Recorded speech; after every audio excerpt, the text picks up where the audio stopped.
You're watching Mirror 7 News. Stay informed, stay ahead for more news.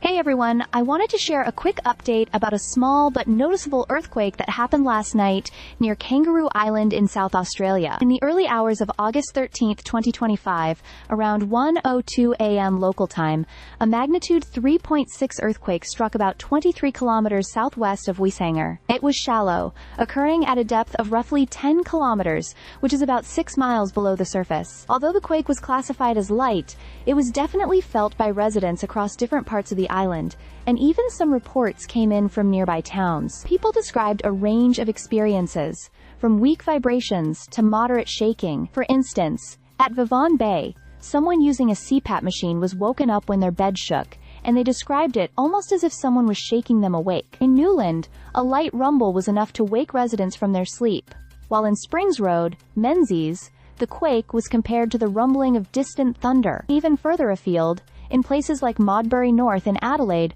only subtle vibrations were noticed.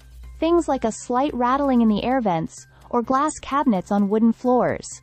On Kangaroo Island itself, reports described everything from beds shaking sideways to loud booming sounds coming from sheds or houses. Some residents even thought the strange sounds could be animals or thunder, only to realize later it was the earthquake. Locations like Parndana and American River experienced particularly strong effects, with windows rattling and beds shaking noticeably. It's worth noting that the shaking was brief, often lasting only a few seconds, but it still managed to get people's attention, especially since most were asleep at the time. Despite the initial surprise, no major damage or injuries have been reported, which is reassuring. The data was manually confirmed by geologists and has contributed to ongoing earthquake monitoring in the region. This small quake is a reminder that even in areas not commonly associated with seismic activity, the earth beneath us is always moving, and sometimes we get to feel it firsthand. Authorities encourage residents to continue reporting any quakes they feel,